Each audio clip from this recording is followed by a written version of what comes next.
Olá, senhores, bom dia. Sejam bem-vindos ao nosso curso esquematizado artigo por artigo do Código de Normas do Estado do Paraná. E hoje nós vamos adentrar aí os requisitos das escrituras públicas, o que nós devemos trazer, né, quando formos lavrar nossas escrituras públicas no Estado do Paraná. Esse nosso curso ele é voltado tanto para aqueles candidatos que irão prestar a prova oral no Paraná, como também para aqueles outros candidatos que irão prestar provas de concursos de cartórios em outros estados, né? Essas disposições também se aplicam a outros estados. Então, nós temos hoje o capítulo 6º, tratamos do capítulo 6º do tabelionato de normas. A seção 6ª trata das escrituras. E a subseção 1 vai tratar dos bens imóveis. Escrituras públicas cujos objetos são bens imóveis. O que eu tenho que indicar na minha escritura pública quando eu faço uma compra e venda, quando eu faço uma doação, por exemplo, de um determinado bem, um bem imóvel.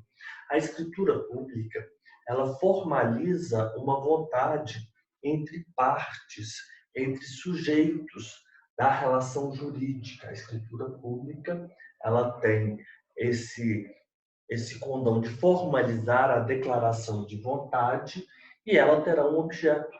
Esse objeto, no caso nosso específico, serão bens imóveis ou direitos relativos a estes bens imóveis. Então, quando eu, como tabelião, no exercício da minha atividade, estiver a formalizar a declaração de vontade de sujeitos e o objeto for bens imóveis, eu obrigatoriamente terei que atender a esses requisitos previstos aqui a partir do artigo 684. Quais seriam esses requisitos? Bem, de qualquer forma, eu tenho que obedecer o artigo 675. Nós já falamos nas nossas aulas anteriores sobre o artigo 675.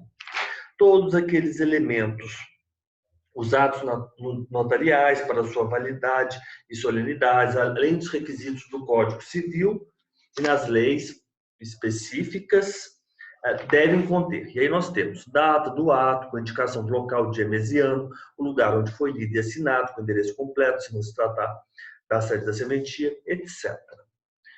Nós temos um curso, né? Nós já gravamos esse curso, que são um curso de 15 aulas, em que eu os auxilio, lhes mostro qual o melhor método, a melhor forma de lavratura de escrituras públicas. Então, nós começamos lá da compra e venda, e aí nós fazemos aí, em 15 aulas, mais ou menos umas 8 ou 9 escrituras públicas. Fazemos a de compra e venda, fazemos a de doação, fazemos aí várias escrituras públicas. O passo a passo, o que eu trago, como eu inicio, como eu encerro, como eu desenvolvo a escritura pública. Não é simplesmente dizer, a escritura pública ela precisa ter estes elementos. Tudo bem, nós sabemos. A questão é, qual elemento vem agora? Qual a frase vem agora? Então, a par de uma série de frases que nós temos que decorar para sermos mais ágeis na nossa lavratura, eu mostro uma relação de mnemônicos. Então, o primeiro item é este item, o segundo, terceiro, quarto, e nós vamos fazendo o checklist. Então, nós temos, de um lado, o mnemônico da estrutura das escrituras públicas, divórcio, de inventário, separação, doação, permuta, compra e venda, ata notarial também, eu faço também nesse nosso curso de 15 encontros. De um lado, nós temos o mnemônico da estrutura da peça e do outro, nós temos aquelas frases que nós temos que treinar.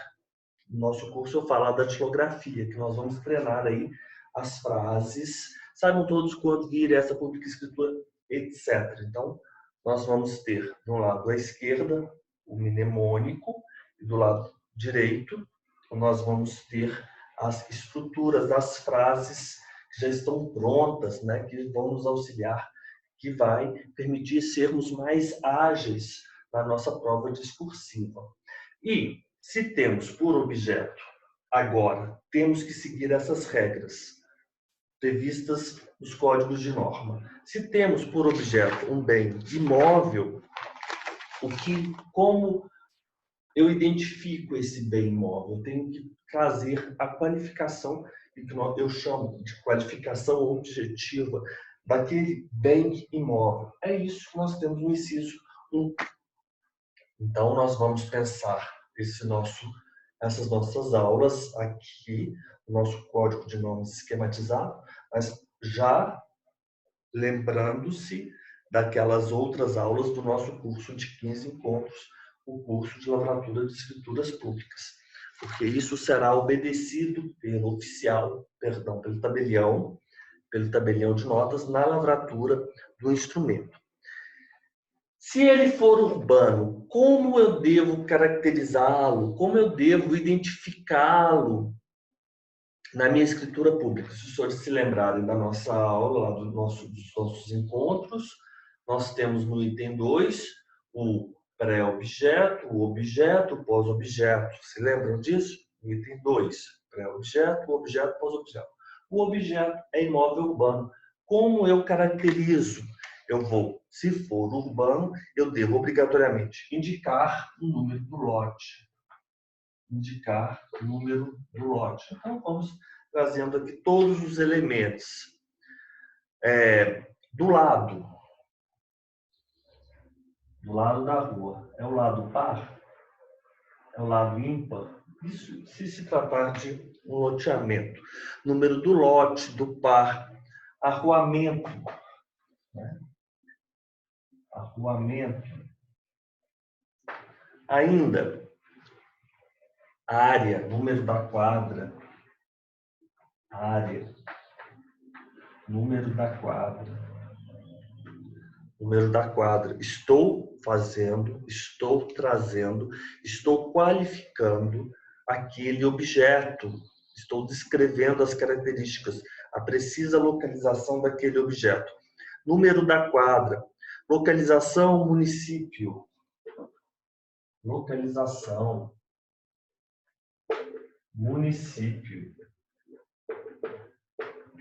Características. Confrontações.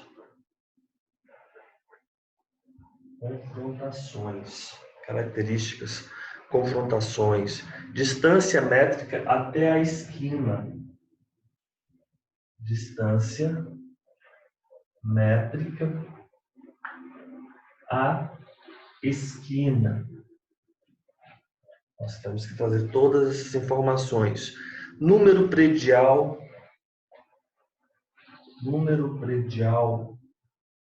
e o cadastro na prefeitura. Se formos lavrar uma escritura pública formalizando uma vontade em que se tem um determinado objeto e esse objeto é um bem imóvel ou um direito a ele relativo, a primeira, além de atendermos para as disposições do artigo 675, nós temos que trazer a qualificação objetiva, se tratar de imóvel urbano. A qualificação objetiva é a qualificação do objeto. Então, isso é o que nós temos no inciso 2. Perdão, no inciso 1. Esse é o que nós temos no inciso 1. O inciso 2 do artigo 684, ele traz o seguinte: número de registro da aquisição. Os senhores sabem que nós temos a matrícula, nós vamos ter a descrição do imóvel, nós vamos ter o número da matrícula, a data, a descrição do imóvel, nós vamos ter os proprietários, a qualificação subjetiva e nós vamos ter os registros anteriores. de onde originou-se aquele imóvel, os registros anteriores. Logo após essa parte inicial da matrícula, nós teremos registros e averbações. Os registros, e nós vamos ter regras específicas de como devem ser estruturados os registros. O registro R, ou averbações AV, e o número em que esses atos aparecem de forma sequencial. E essas formas, essa forma como deve ser feito o registro, como ele deve estar na matrícula, está prevista na Lei 6.015, ali na parte do registro de imóveis, a partir do artigo 67, está previsto como vocês devem fazer o registro, quais são os elementos do registro, a data que o registro ocorreu, a qualificação subjetiva, qual é o objeto do registro.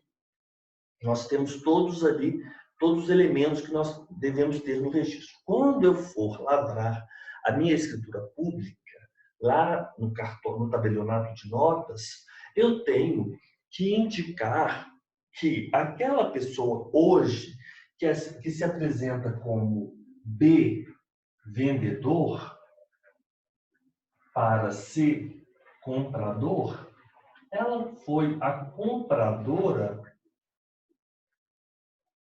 de A, que vendeu, que foi vendedor. Então, essa transmissão de A para B, A, no primeiro momento, foi comprador e agora vende, esse movimento A para B, ele deu origem lá na matrícula a um registro,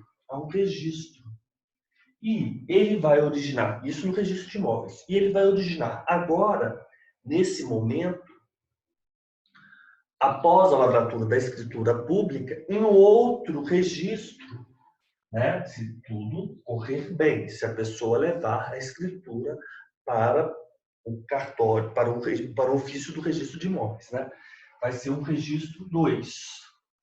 Aqui é o registro 1, aqui é o registro 2. Muitas das vezes, o que ocorre no RI, no registro de imóveis, é que este comprador C, ele se dirige ao RI e ele se apresenta como comprador daquele imóvel de matrícula 10.000 e como vendedor daquele imóvel B. Só que como B não se apresentou ao RI e não mostrou, não requereu o registro da sua compra e venda, quem é a pessoa proprietária lá no RI? Ainda A é vendedor. Mas C aparece como escritura pública em que B é o vendedor. Mas B não promoveu esse registro R1. Portanto, não consta ele como comprador e agora, portanto, como vendedor. E aí, essa escritura pública, ela sofreria uma qualificação, mas uma qualificação negativa. Então, aquele pleito, aquela intenção desse comprador, ela vai ser obstada, porque não houve esse ato, não houve o registro de R1. Portanto, ele não pode agora promover, porque nós temos que obedecer aí a cadeia dominial. Você lembram disso? O que ele fala no inciso 2? No inciso 2, ele fala número do registro de aquisição do alienante. Qual que é o alienante? O alienante é o vendedor. Qual é o número do registro em que ele adquire? É o R1. É isso que estamos a tratar. Número do registro do alienante. Entenderam? Por quê? Para que essa compra e venda desse R2, desse comprador C, ela seja registrada, é imprescindível que conste lá no registro de imóveis a compra e venda de A para B e o R1, que identifica, que instrumentaliza e que mostra que houve essa transmissão de A para B. Óbvio. Então, tudo bem. Número de registro do alienante, o número lá no RI. A matrícula do imóvel. Então, eu vou colocar aqui, que é o R1. É esse R1, o número de registro do alienante no registro de imóveis, o número da matrícula, 10.000, e o RI. Então, vamos ter. E o ofício, né? Então, nós vamos dizer, o alienante obteve este imóvel pela compra e venda efetuada de vendedor A, que se consubstanciou no registro 1, lavrado na matrícula 10.000, no ofício de registro de imóveis da comarca. É isso que nós temos que ter na nossa escritura pública. Então, nós vamos ali, no tabelionato de notas, nós vamos trabalhar a par, juntos com os ofícios do registro de imóveis. E isso força que B promova o ato. Porque se ele não promove o ato, eu não consigo lavrar minha escritura pública. E se eu, quando lavro minha escritura pública sem esse item, quando eu, no registro de imóveis, eu, oficial do registro de imóveis, vou verificar, porque eu preciso fazê-lo, verificar os itens da escritura pública, eu vou observar que não consta essas informações. E aí eu vou qualificar e eu vou devolver o título. Aquele título não é hábil registro. Aquele título não é hábil registro. Ele foi qualificado e foi qualificado negativamente. Então, os senhores não compreendem como isso gera uma série de contratempos, uma série, enfim, de problemas para aquele comprador. Então, isso é uma forma de se forçar, né? De se exigir que todos promovam os registros e as averbações adequadas. Inciso 3. O que nós temos? A certidão de ônus reais, essa certidão de ônus reais. Essa certidão de ônus reais, que vai ser expedida pelo ofício do registro de imóveis e cujo prazo de validade será de 30 dias. Então, quando nós seguimos ali no nosso mnemônico da compra e venda, o item 1, 2, 3, 4, 5, 6, 7, se lembram? À esquerda, o mnemônico, nós temos em um determinado momento as certidões negativas. E aqui é a certidão de ônus reais que eu preciso obter do ofício do registro de imóveis e levá-la, apresentá-la ao tabelião de notas. Então, quando alguém se dirigir ao tabelionato de notas para a lavratura da escritura pública, formalizar a declaração de vontade entre sujeitos, a declaração de vontade de transmissão de um determinado bem cujo objeto é um determinado bem imóvel, essa pessoa ela se apresenta no tabelionato de notas, ou a pedido do tabelionato de notas, ou ela própria, levando os documentos, né, as certidões adequadas do registro. Ela deve passar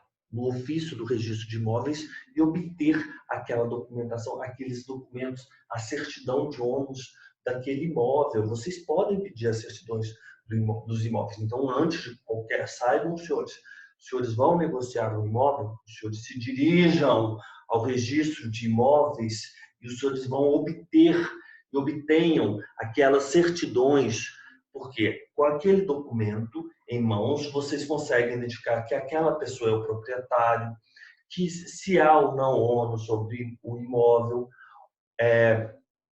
toda a cadeia dominial, os senhores conseguem identificar todas as circunstâncias relativas que envolvem aquele imóvel. 4. A declaração do outorgante, sob pena de responsabilidade civil e penal, da existência ou não de outros ônus reais incidentes. Então, declaração do outorgante, do vendedor, declaração do outorgante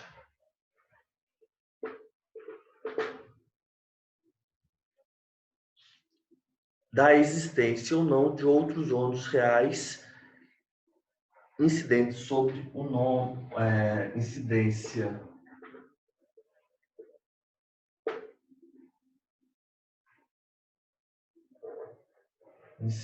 declaração do otorgante a respeito da incidência ou não outros ônus sobre o imóvel.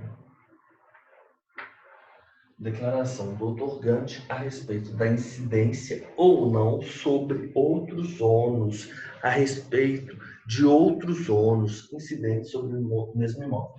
E essa declaração, ela acarreta a responsabilidade. O declarante, ou otorgante, ou vendedor é responsável por essa declaração, a responsabilidade civil e penal. Civil e penal. 5. Item 5. Menção por certidão em breve relatório, com todas as minúcias que permitam identificá-lo, dos alvarás nas escrituras lavradas em decorrência de autorização judicial. Vamos imaginar que essa escritura pública que nós estamos a lavrar, ela esteja sendo lavrada porque houve uma ordem judicial, ou seja, houve um alvará judicial. E aí, na lavratura, é uma lavratura em virtude de haver da existência deste alvará. Então, se há este alvará judicial, eu devo fazer um breve resumo daquele alvará judicial e incluir esse alvará no corpo da minha escritura pública. É isso que ele diz aqui no inciso 5. Menção por uma certidão, você vai fazer certidão de breve relatório. E essa certidão você vai incluir no corpo da sua escritura pública. Menção por certidão de breve relatório com todas as minúcias que permitam identificar o alvará. Certidão com todas minudente, é uma certidão minudente. E com essa certidão minudente, eu consigo identificar o juízo, o número do processo, o foro, a vara. Eu preciso identificar de onde veio aquele alvará. Então, é um alvará minudente para identificação daquele alvará. Então, eu vou mencionar o alvará judicial com uma certidão em breve relatório, uma certidão minudente, e vou incluir na minha escritura pública, alvará judicial. Alvará judicial. 5. Agora vamos para o 6º. Número, item 6º. Inciso 6º. Número, data e local da expedição do certificado de quitação ou do certificado de regularidade de situação emitido pelo INSS. O item 6, ele vem trazendo uma disposição pertinente à existência de contribuições das partes para, contribuições da Seguridade Social. E se elas forem contribuintes, elas deverão apresentar um certificado de quitação ou de regularidade. Caso contrário, elas não apresentarão esse certificado e elas mencionarão que elas não são contribuintes de contribuições para o INSS. Então, esse item 6 diz respeito a essa situação. Número, data e local do certificado de quitação ou regularidade de situação emitido pelo INSS. Então, vamos colocar. Partes estão sujeitas às contribuições do INSS. Essa é a primeira situação. Ou então, partes não estão sujeitas. Se as partes estiverem sujeitas às contribuições do INSS, então nós vamos ter um certificado de regularidade. Certificado de regularidade, certificado de quitação, certificado de regularidade. E esse certificado de regularidade, ele vai ser emitido pelo próprio INSS, constando número, data e local de expedição. Número, data, local, expedição. E se essas partes, que são os polos, os sujeitos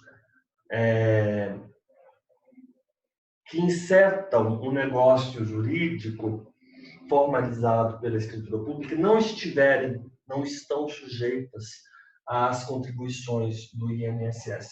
Não há que se falar em certificado, mas sim em declaração dessa situação na escritura pública. Então, elas vão declarar esta situação. É isso que nós temos aqui no inciso 6º. Nós temos ou as partes estão sujeitas às contribuições do INSS ou as partes não estão sujeitas às contribuições do INSS. Número, data e local da expedição do certificado de regularidade, certificado de quitação. Vamos colocar aqui então, certificado de quitação. Certificado de regularidade emitido pelo INSS, quando as partes estão sujeitas a tais contribuições. Caso contrário, não estão sujeitas. Declarar-se-á esta situação na escritura pública. A linha 7. Pacto antinupcial. Vocês têm que trazer esta informação. O pacto, a referência ao pacto antinupcial, condições e número de registro. Condições, número de registro, todas as informações. O pacto antinupcial, ele é lavrado em notas, mas ele é registrado no livro 3, o livro Registro Auxiliar do Ofício do Registro de Imóveis. Então, vocês vão obter uma certidão com este pacto antinupcial e os senhores vão descrever na escritura pública, no corpo da escritura pública, as condições daquele pacto antinupcial, porque o regime de bens impacta nos negócios jurídicos, nos efeitos dos negócios jurídicos, e o número do registro do pacto no ofício do registro de imóveis. Então, é isso que nós temos que ter no item 7. Expressa referência ao pacto nupcial. Eu coloquei pacto, vamos colocar pacto antinupcial. Expressa referência. Vamos colocar aqui pacto antinupcial. Expressa referência.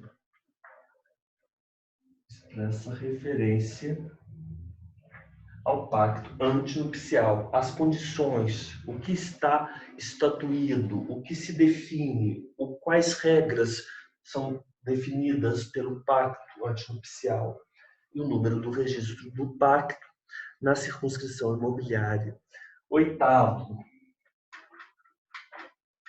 nós temos agora a DOI, a Declaração de Operações Imobiliárias, que deverá, isso aqui foi inclusive questão de uma prova recente, de primeira fase.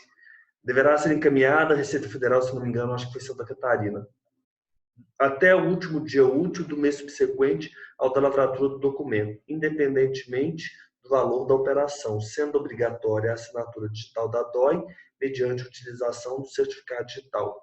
Então, nós vamos trazer a informação de que a DOI foi emitida. Relativamente à expedição da DOI, nós temos o encaminhamento da DOI, o prazo para encaminhamento. Isso é uma informação que os senhores devem ter, que é o último dia útil do mês subsequente ao da lavratura do ato. O último dia útil do mês subsequente ao da lavratura, essa é a primeira informação, independentemente do valor. E outra informação, outra regra que deve ser obedecida pertinente à DOI, é que essa DOI deve haver a assinatura digital da DOI mediante o certificado digital. Assinatura digital mediante certificado digital. Então é isso. A DOI, ela deve ser encaminhada à Receita Federal, prazo de encaminhamento, à Receita Federal do Brasil, Receita Federal, o último dia, o último mês subsequente, último dia útil, mês subsequente, e deve constar relativamente à DOI. A DOI, na verdade, ela deve estar assinada digitalmente mediante certificado digital. Último dia útil do mês subsequente. Essa é o 8. O 9 é o famoso código hash, ou hash, acho que é a pronúncia. O código hash. Os senhores vão dizer que o código de consulta, que é o código gerado pela consulta à central de indisponibilidade de bens, né?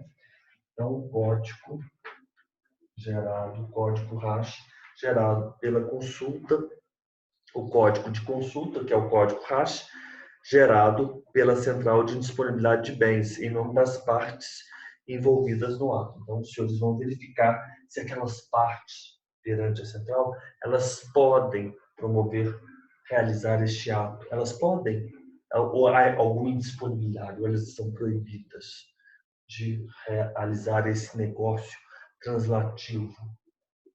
9. Agora vamos para o 10. 10. Então, os senhores vão seguindo aí, na lavratura da escritura pública, esses incisos. Lá no nosso curso, nós aprendemos o mnemônico, em que nós decoramos, né, todos esses elementos. Agora vem a CENIB, a consulta a CENIB, a geração do código hash, a expedição da DOI. Nós temos aí tudo. Os senhores que já fizeram o nosso curso, nós temos aí nas 4 primeiras aulas a estruturação daquele mnemônico com todos os elementos, né? Então passamos por aqui e quando os senhores, né, forem lavrar a escritura numa eventual prova discursiva, os senhores podem consultar e vão conferindo o mnemônico e trazendo as informações dos incisos. Ciência das partes sobre a possibilidade de obtenção prévia da certidão negativa de débito CNDT, os termos do 642A da CLT. Então, vamos colocar aqui CNDT do 642A da CLT. CNDT. Nos casos de alienação ou oneração a qualquer título de imóvel ou direito a ele relativo e nas partilhas de bens imóveis em razão de separação, divórcio ou união estável. Ciência sobre a possibilidade de obtenção prévia. Ciência, possibilidade, obtenção prévia. Então, as partes foram cientificadas da possibilidade de obterem previamente a CNDT nos termos do artigo 642A da CLT. Então, quais hipóteses? Vamos colocar aqui alienação, oneração, a qualquer título de bem imóvel,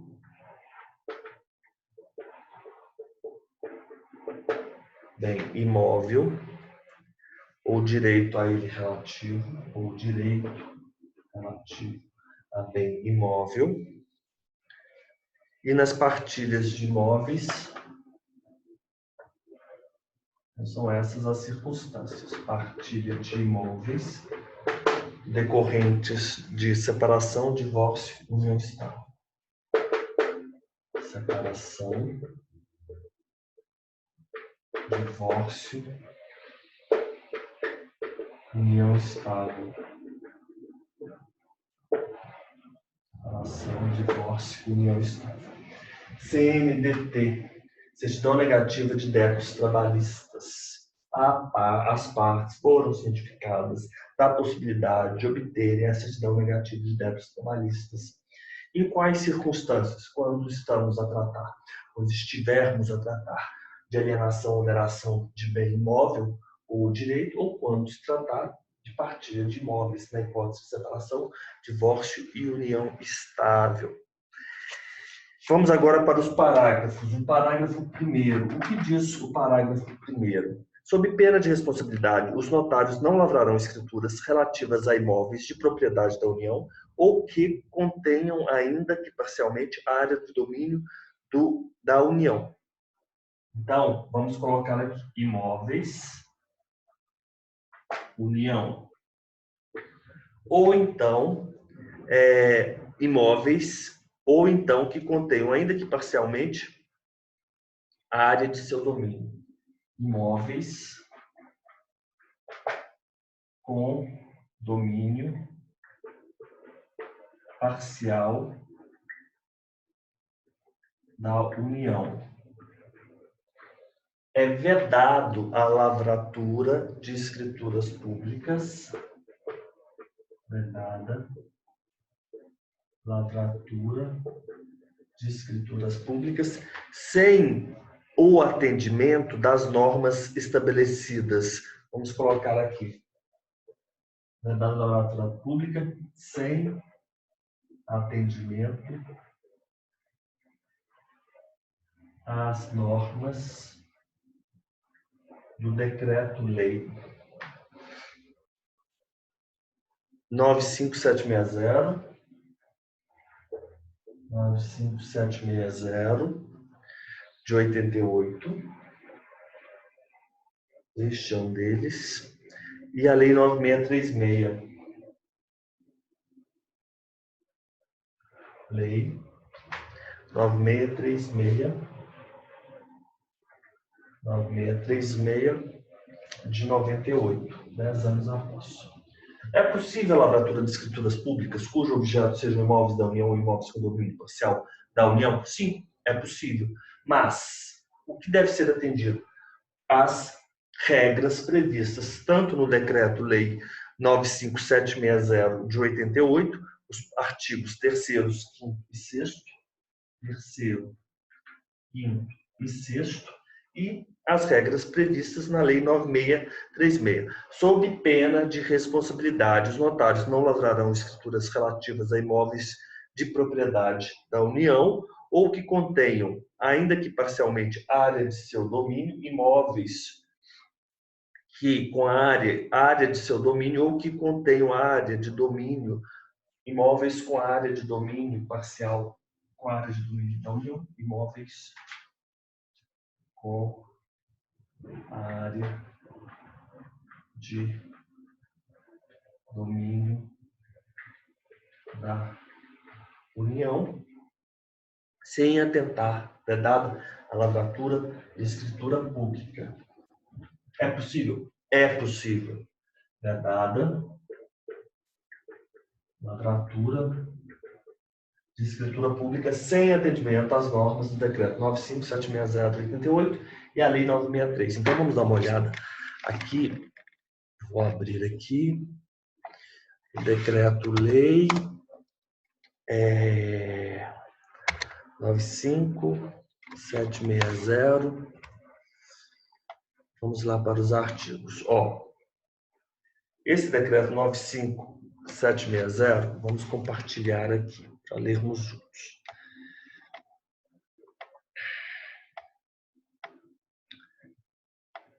A transferência onerosa entre vivos, ou seja, não estou tratando aí de herança e de legado, do domínio útil de terrenos da União,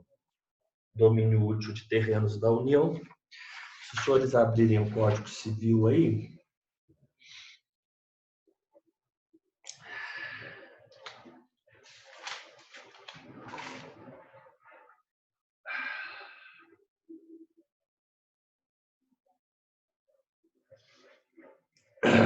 os senhores vão observar que 1.225 são direitos reais: a propriedade, a superfície, as servidões, o usufruto, o uso, a habitação, o penhor, a hipoteca, anticrese, a concessão de uso especial para fins de moradia, a concessão de direito real de uso, a laje. O direito real sobre coisas móveis, artigo 225. Nós não temos aqui o domínio útil, mas por quê? Porque nós não temos mais a enfiteuse. Não é possível, a partir do Código Civil de 2002, a instituição de novas enfiteuses. O domínio útil é um instituto relativo à enfiteuse. Nós não temos nova instituição, mas nós continuamos a ter enfiteuses, principalmente em terrenos de marinha, né? E aquelas que já existiram, elas permanecem, que já existiam, permanecem.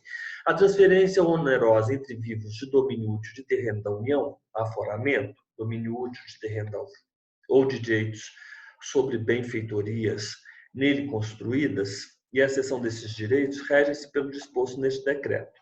Então, nós temos aí o terceiro, o quinto e o sexto. É muito importante esse decreto, ele sempre cai nas provas. O valor do laudêmio correspondente a 5% do valor atualizado do domínio pleno do terreno da União e das benfeitorias nele existentes será calculado pelo próprio alienante.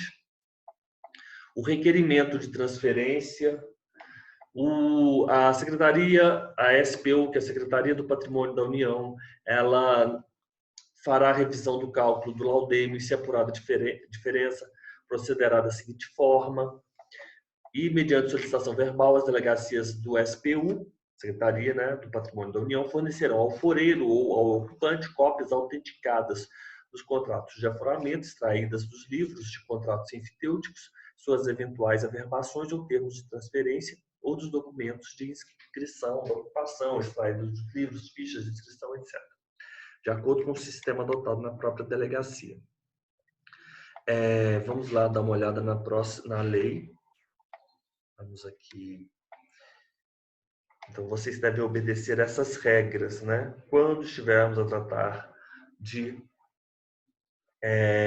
bens imóveis de propriedade da União ou que contenham, ainda que parcialmente, área de seu domínio, vocês deverão atentar tanto para as regras do Decreto-Lei 95.760, quanto da lei, vamos lá na lei 9636. Então, o que diz a lei 9636? Ela... Vamos compartilhar aqui.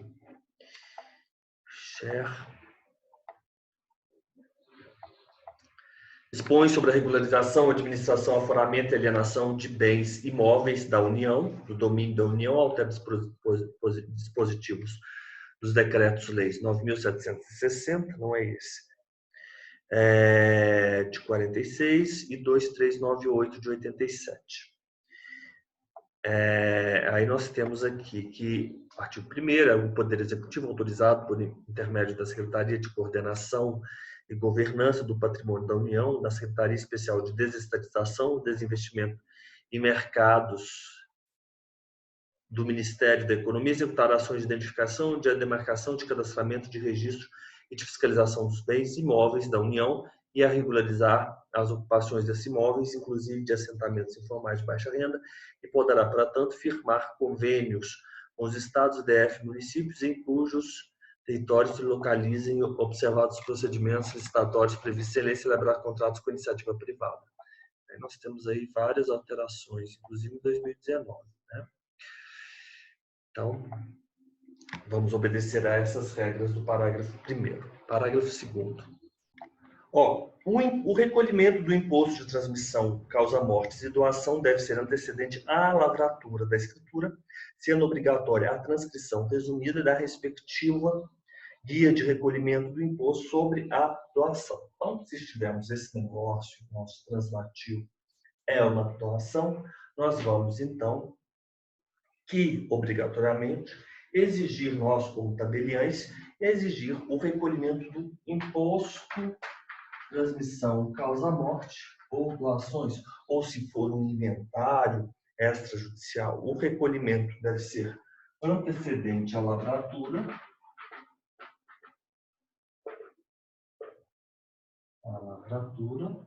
da escritura pública. O imposto de transmissão causa-mortes deve ser antecedente à lavratura e obrigatória a transcrição resumida,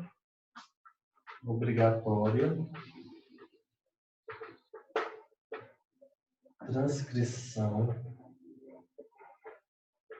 resumida da guia.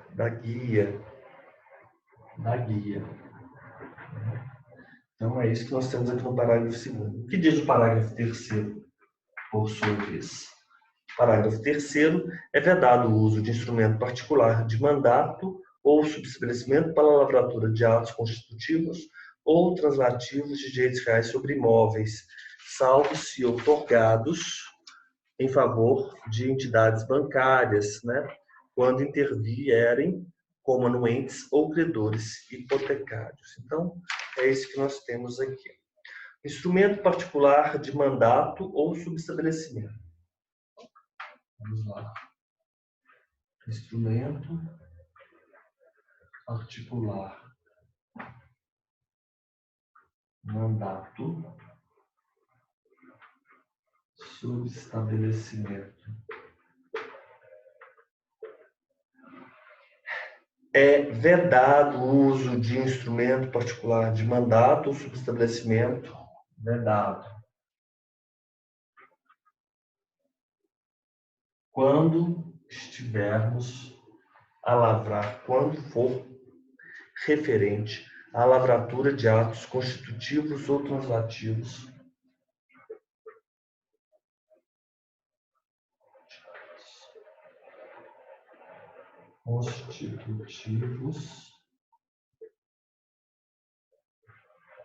translativos, a lavratura de atos constitutivos ou translativos de direitos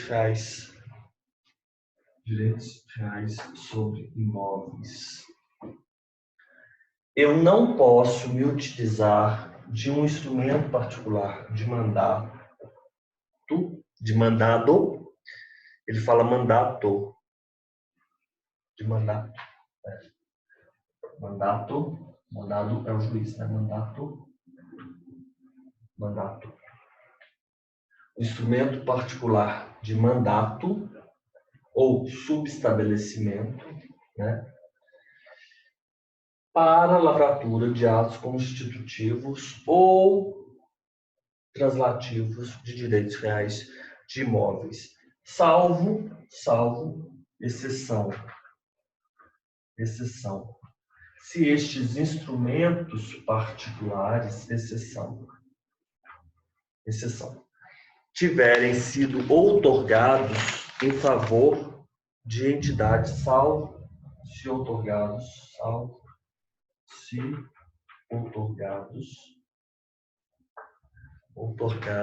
em favor de entidades bancárias. Em favor de entidades bancárias, quando intervierem como anuentes ou credores hipotecários.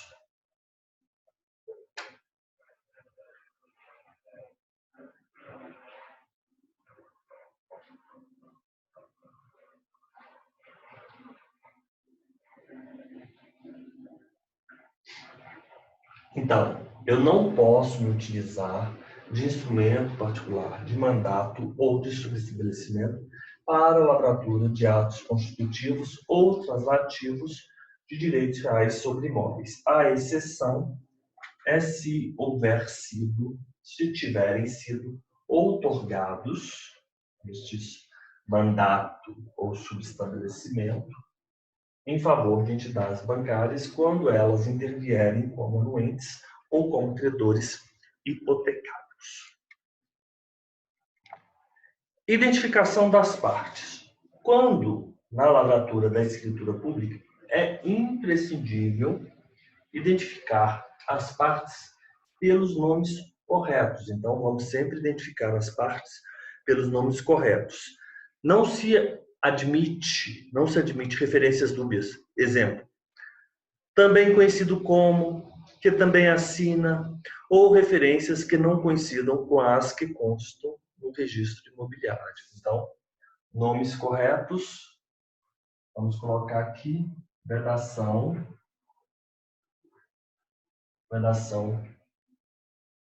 às referências dúbias, né? As referências dúbias. Então, os senhores sempre vão trazer aquelas informações corretas e aquelas informações que constam no registro de imóveis.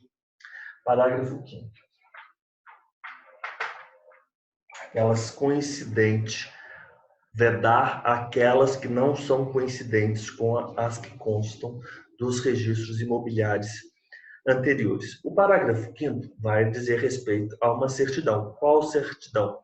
É a CND, a certidão negativa de débito, expedida pela Receita Federal do Brasil e pela PGFN. Então, certidão negativa de débito da Receita Federal do Brasil ou da Procuradoria-Geral PGFN, da Fazenda Nacional, referente aos tributos federais e à dívida ativa da União. Então, tributos federais, dívidas ativas da União, tributos federais, ou dívidas ativas da União, por elas administrados, deverá, além de constar que há essa certidão negativa, deve haver a validação dela pelo notário com a impressão da tela de consulta no verso da certidão. Então, ela deve ser validada pelo notário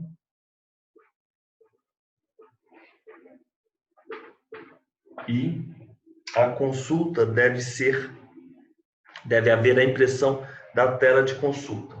Impressão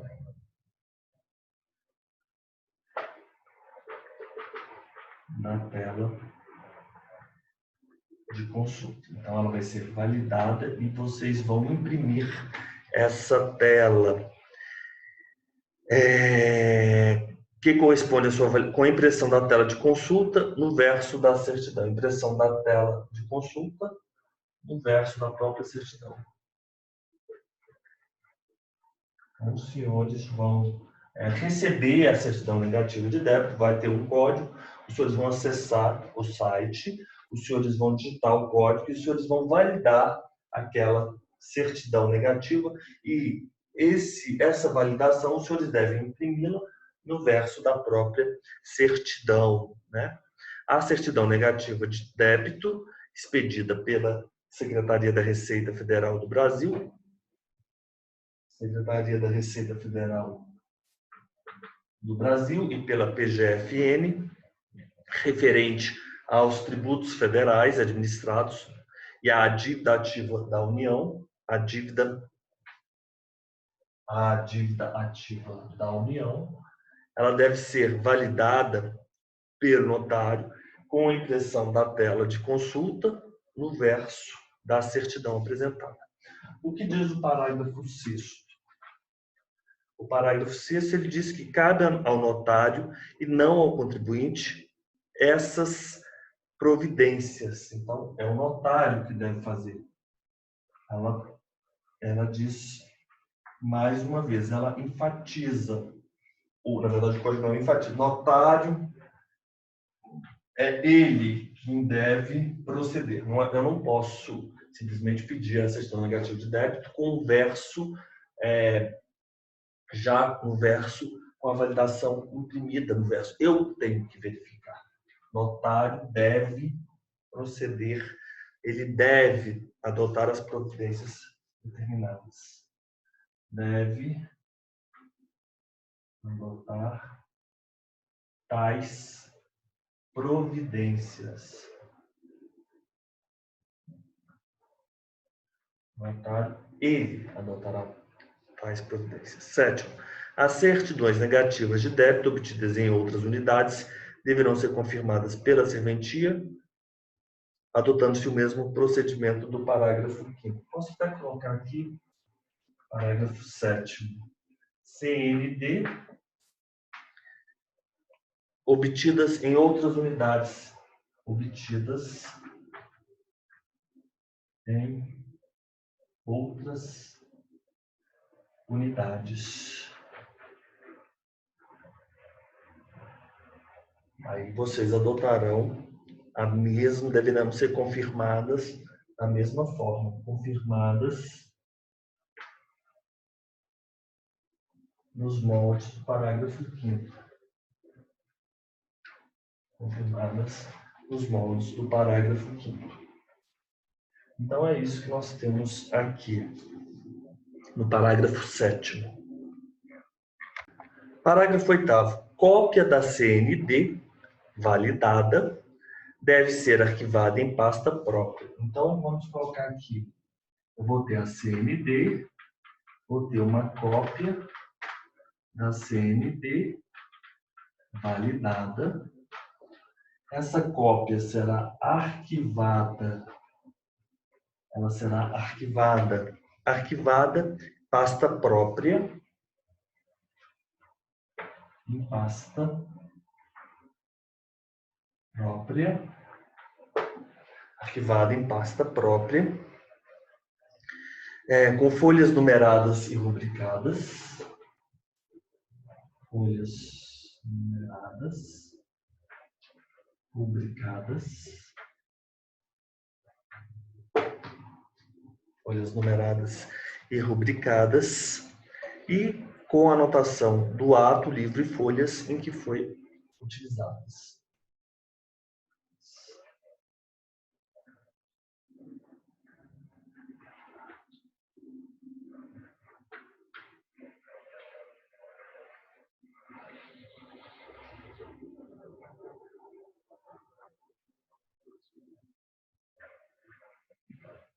Então é isso que nós temos que atender, pertinente a essa certidão negativa de débito. Vou arquivá-la, essa cópia da CND validada.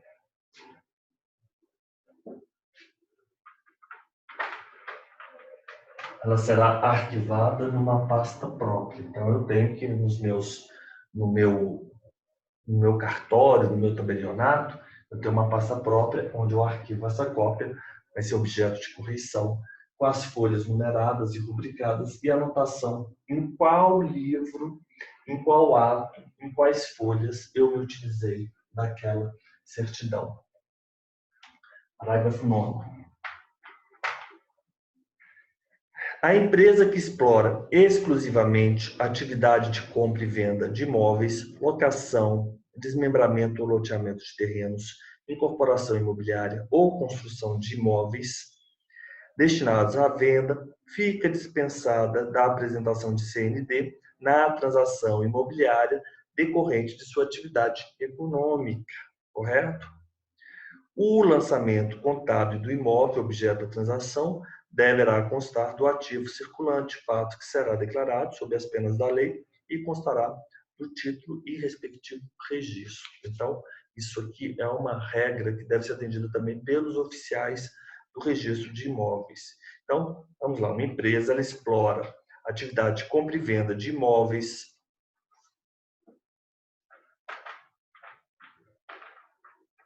compra-venda de imóveis, ela explora compra e venda de imóveis, exclusivamente locação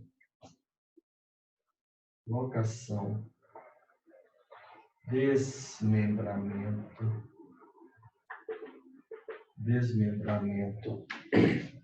ou loteamento de terrenos,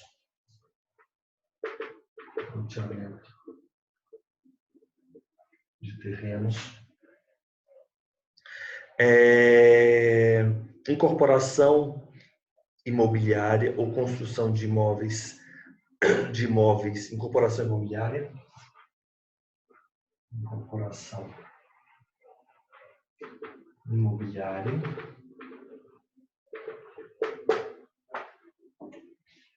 construção de imóveis destinados à venda,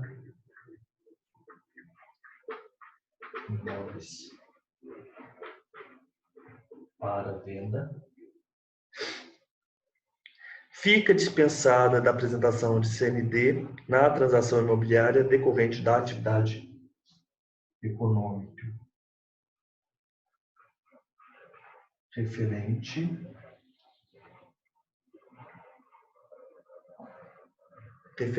decorrente à transação decorrente da atividade referente à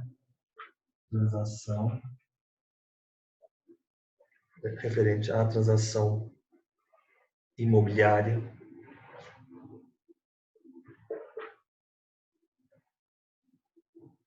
decorrente à atividade econômica. Então, eu tenho aqui essas atividades econômicas.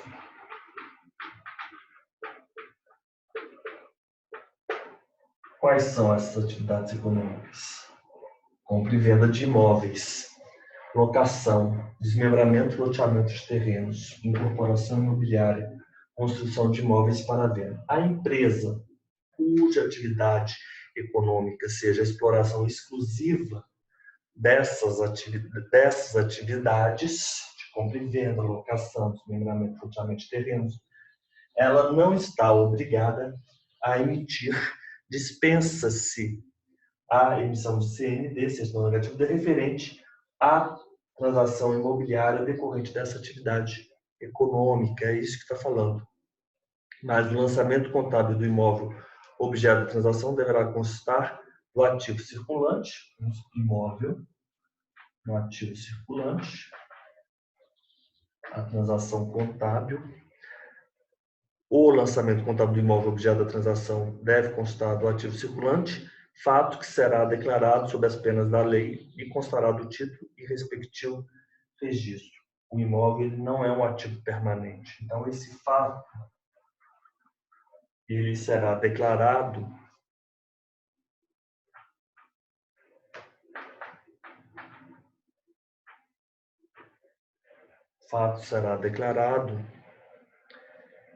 e constará do título,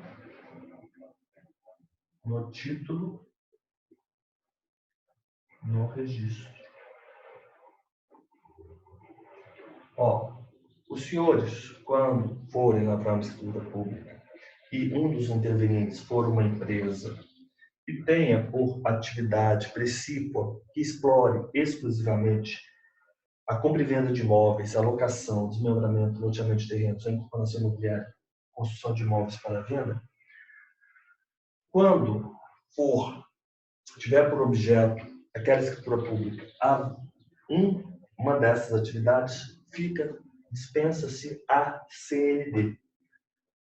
E deve constar na escritura pública o fato de que estes imóveis eles se encontram contabilmente lançados no ativo circulante,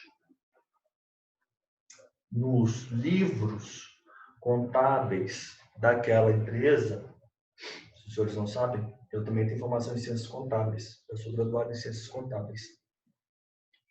Então, na escrituração contábil, estes imóveis, objeto desta compra e venda, eles devem estar lançados no ativo circulante e essa informação sobre as penas da lei este fato deve estar declarado tanto no título, na escritura pública de compra e venda, quanto no registro a ser praticado no registro de imóveis, correto? Então, tudo bem, vocês não vão pedir, veda-se, dispensa-se a CND, mas com a ressalva, sob as penas da lei, de que este imóvel pertence, integra o ativo circulante daquela pessoa jurídica, ele usa empresa no sentido leigo da palavra, né? O melhor seria pessoa jurídica. Este imóvel integra o ativo circulante, você vai trazer essa informação, vai declarar essa informação no título e também no registro do imóvel. Parágrafo 10. O parágrafo 10º, ele diz que poderão ser dispensadas pelo adquirente em relação a imóveis urbanos as certidões referentes aos tributos que incidam sobre o imóvel. Tudo bem. Com expressa ressalva, no corpo da própria escritura, de que o adquirente responderá pelo pagamento de eventuais débitos fiscais. IPTU, por exemplo, aquele imóvel urbano. Não é necessário, para se lavrar a escritura, ter a quitação do IPTU. Pode acontecer de o adquirente dizer: eu dispenso a certidão negativa de tributos municipais e eu estou ciente e eu responderei por eventuais tributos. A natureza desse tributo, mesmo se ele não tivesse essa declaração, se não houvesse essa declaração, ele seria responsável. Porque a natureza jurídica do IPTU, por exemplo, próprio terreno, acompanha a coisa. Mas, de qualquer forma, podemos dispensar.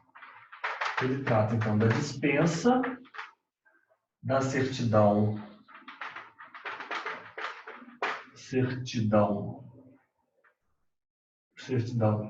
negativa, tributos que incidem sobre o imóvel. E essa dispensa é feita pelo adquirente. Mas você, no corpo da escritura, deve constar a declaração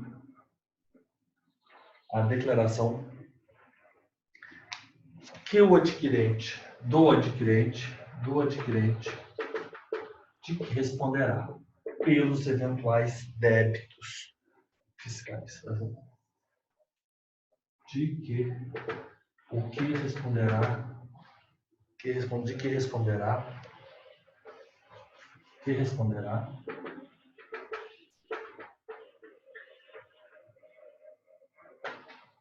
pelos débitos, pelos eventuais débitos. Então é isso que nós temos aqui no parágrafo 10º. O que diz o parágrafo 11? Alienação, transferência ou constituição de direitos reais de unidade integrante de condomínio edilício dependerá da prova de quitação das obrigações do alienante para com o respectivo condomínio. Então, nós vamos ter a alienação, a transferência, a constituição de direitos reais. Nesse caso, é imprescindível, não basta a mera declaração, aqui já é diferente, olha que interessante. Alienação, transferência, constituição de direitos reais, unidade, essa unidade, ela é integrante de condomínio edilício. Nesse caso, é imprescindível haver a prova de quitação, das obrigações do alienante, das obrigações condominiais do alienante. Tudo bem. O condomínio não. O condomínio não pode ser feita a escritura pública. Perdão. O alienante, a alienação, a transferência ou constituição de direitos reais de unidade integrante de condomínio edilício dependerão da prova de quitação das obrigações do alienante para com o respectivo condomínio. O tabelião, porém, deverá orientar as partes quanto à possibilidade do adquirente, aqui também. O tabelião aqui já é diferente, mas também pode ser dispensado. No parágrafo 2º ele diz isso. Parágrafo 2º, 12º, perdão. O tabelião ele deve orientar as partes quanto à possibilidade de o adquirente assumir as obrigações pendentes perante o condomínio e comprovar sua quitação por ocasião do registro ou averbação do título, o que deverá constar expressamente da escritura. Então, é a orientação tabelião de notas. Ele vai orientar o adquirente, né, as partes, quanto à possibilidade de o adquirente adquirir as obrigações condominiais. Então, o adquirente adquirirá, terá, o adquirente terá,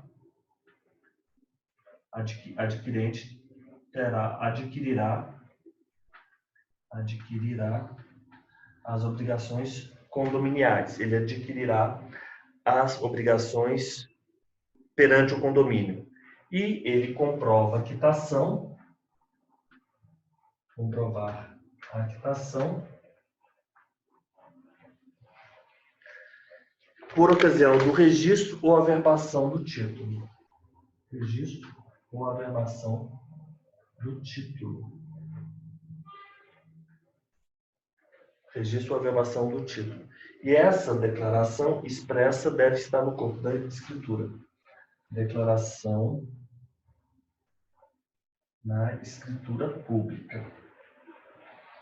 Então, pode-se dispensar a certidão negativa de tributos sobre o imóvel pelo adquirente e vai constar na escritura pública declaração do adquirente de que responderá pelos encargos eventuais, pelos débitos eventuais.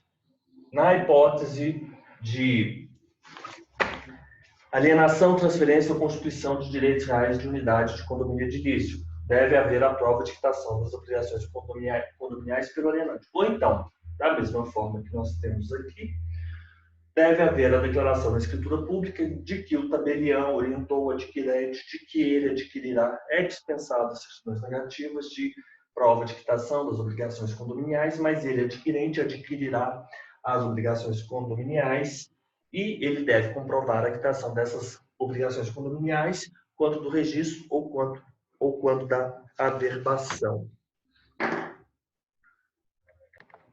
Parágrafo 3º. Mais uma vez, parágrafo 13º. O parágrafo 13º, ele diz o seguinte: para os fins do disposto no parágrafo único do artigo 4º da Lei 4591 de 64, então vamos colocar aqui, Lei 4591 de 64, nós temos parágrafo único do artigo 4º.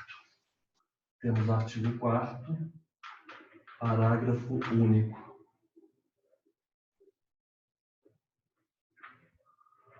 Temos o artigo 4º, parágrafo único. Para fins do disposto no parágrafo único do artigo 4º da Lei 4.591 de 64, que foi modificada pela Lei 7.182 de 84, considerar-se-á a prova de quitação a declaração feita pelo alienante, prova, quitação, declaração alienante, declaração feita pelo alienante ou seu procurador, sob as penas da lei, a ser expressamente consignada nos instrumentos de alienação ou de transferência. Declaração consignada expressamente no instrumento de transferência, né? De alienação ou transferência. alienação ou transferência.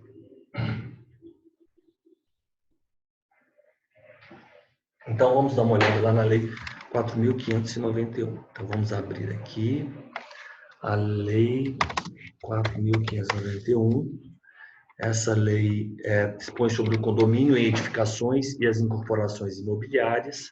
Nós vamos lá para o artigo 4º, parágrafo único. O artigo 4º, parágrafo único. A alienação ou transferência de direitos. Parágrafo 4º. Artigo 4º. A alienação de cada unidade, a transferência de direitos pertinentes à sua aquisição e a constituição de direitos reais sobre ela, independem do consentimento dos condôminos. Isso diz no artigo 4º. A alienação ou transferência de direitos que trata esse artigo dependerá de prova de quitação das obrigações do alienante para com o respectivo condomínio. Então, prova de quitação, declaração do alienante de que ele está quitado sob as penas da lei. Considerar-se a prova de quitação a declaração feita pelo alienante, de quem vende, o alienante. Alienação ou seja, basta a declaração do alienante como prova de quitação das obrigações do alienante para o respectivo condomínio. Então, é isso que nós temos aqui no artigo 4º. A prova de quitação é a declaração do alienante de que não há débitos condominiais. Alienação de unidade, a transferência de direitos pertinentes à aquisição e à constituição de direitos reais sobre ela independerão do consentimento dos condôminos, claro, porque são unidades autônomas. A alienação ou transferência depende da quitação das obrigações do alienante com o respectivo condômino. Mas, para fins de lavratura de escritura pública, a prova de quitação basta a declaração do alienante. Então, é isso que nós temos no parágrafo 3º, 13º, artigo 685. Vamos lá para o artigo 685. Então, voltamos aqui. O que nós temos no artigo 685? Nós temos um comando que deve ser atendido pelo tabelião de notas. O tabelião de notas, ao lavrar a escritura, e essa é uma escritura pública de transmissão de parte ideal, mas essa transmissão de parte ideal, ela não diz respeito a condomínio edilício, tanto o transmitente quanto o adquirente, eles firmarão uma declaração expressa, eles declararão expressamente o quê?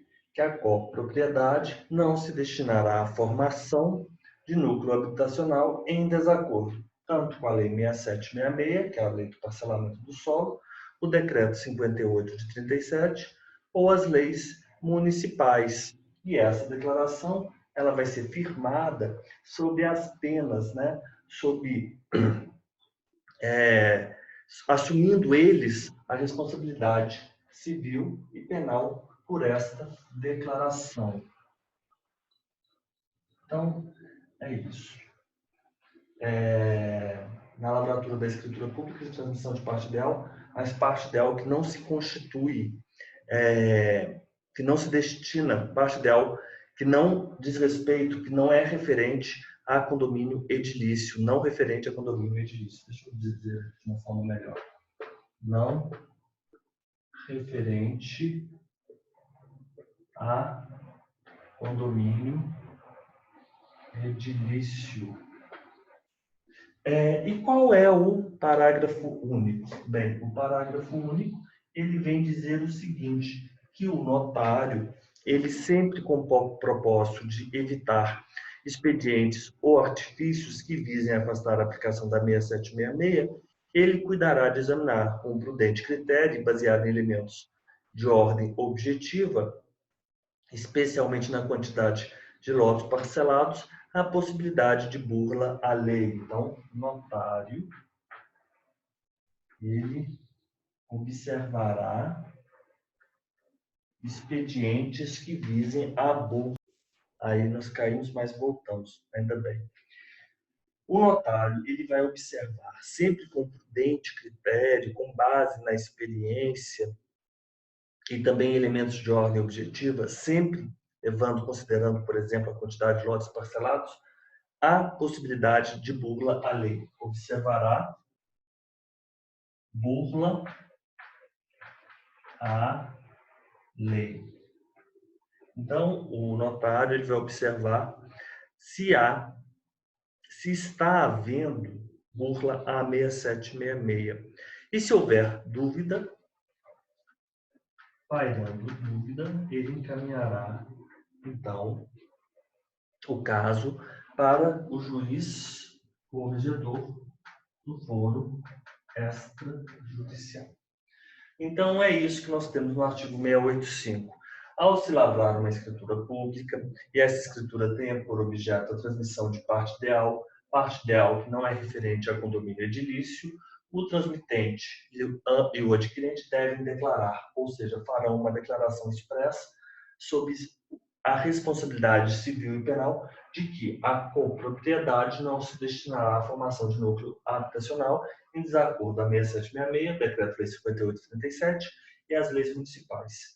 O notário, então, sempre com o propósito de observar artifícios, expedientes fraudulentos à Lei 6766, ele vai observar com prudente critério, né, e baseado em elementos de ordem objetiva. Por exemplo, o número de lotes parcelados. Se há ou não a bula à lei. Se houver a bula, se houver dúvida, pelo menos, ele vai encaminhar o caso ao juiz corregedor do foro extrajudicial. O parágrafo 2º foi suprimido, né? Então, no 685 nós temos o caput e o parágrafo único. 685.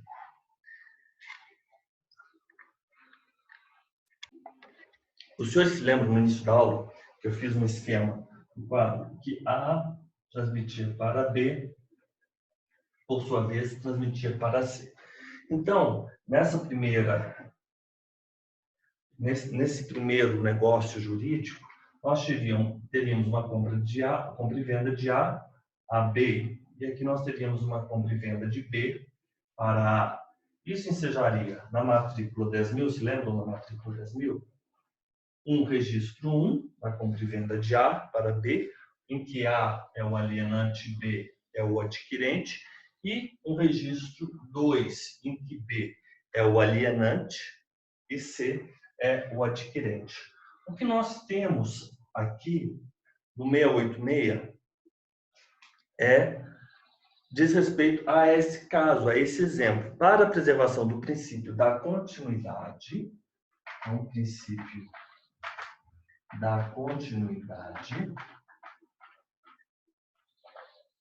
é uma vedação. Os notários não poderão praticar atos relativos aos imóveis sem que o título anterior esteja registrado em nome do alienante. Quem é o alienante aqui? Alienante aqui é B. Então, o que ele está dizendo? Que essa compra e venda 2, ela não pode ser praticada se o alienante B ele não tiver promovido o ato de registro no ofício de registro de imóveis. Então, é uma vedação ao notário. Vedação ao notário. O quê? Para atender o princípio da continuidade, para a preservação do princípio da continuidade, eles não podem praticar atos relativos aos imóveis sem que o título anterior esteja registrado em nome do alienante.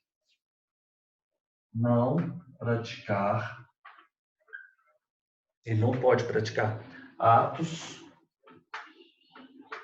relativos a imóveis sem que haja em nome do, sem que o título, sem que o título anterior esteja registrado em nome do alienante, sem que a compra e venda sem o adequado registro. Senhores entenderam? Cada compra e venda sem o adequado registro. Então, é uma vedação notária.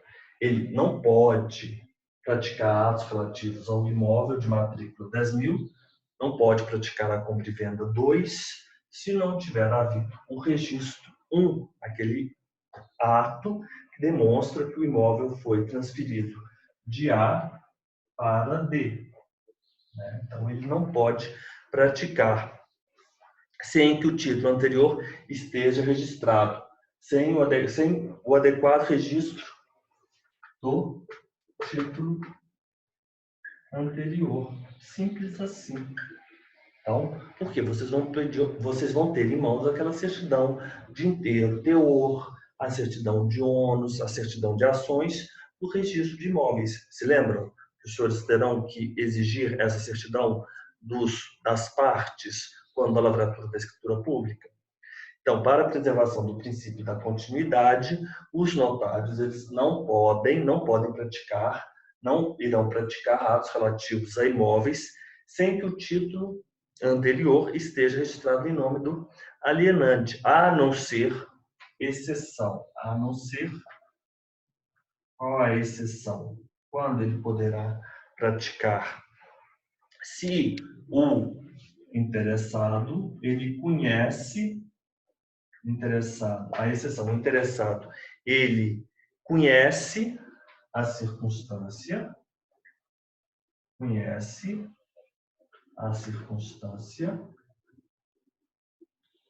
ele assume o encargo, a responsabilidade dos registros anteriores, assume a responsabilidade pelos registros anteriores e, além disso, ele paga os tributos pertinentes com o pagamento, assume a responsabilidade pelo pagamento dos tributos pertinentes. Então, é isso que nós temos que ter em mente. O notário ele não pode praticar um ato relativo a um determinado imóvel sem que o título anterior esteja registrado em nome do alienante, exceto se o interessado, no caso, a hipótese C, a pessoa C, conhece essa circunstância, assuma a responsabilidade pelos registros anteriores, por R1, por exemplo, e também pelo pagamento dos tributos pertinentes. Muito interessante isso. 687, parágrafo único, suprimido. O 687, ele diz o seguinte: sem a devida autorização judicial, é vedado ao tabelião lavrar a escritura pública de compra e venda para aquisição de imóvel quando o numerário pertencer a menor e este figurar como comprador. Então, escritura pública de compra e venda de imóvel entre A e B. Então, vamos colocar aqui uma vedação ao notário. Ele não pode lavrar uma escritura pública de compra e venda de um imóvel para aquisição de imóvel quando o numerário pertencer a menor, compra e venda do imóvel. Então, este B é o menor e ele possui o dinheiro e ele é o comprador. Esse dinheiro é o numerário. Então, é uma vedação ao notário lavrar uma escritura pública de compra e venda de um determinado imóvel quando o comprador for menor e o numerário e o dinheiro para a compra do imóvel também for deste menor, por uma herança, uma doação. É vedado ao tabelião lavrar a escritura de compra e venda para aquisição de imóvel quando o numerário pertencer a menor e este figurar como comprador. A exceção é a autorização judicial, só mesmo mediante autorização judicial.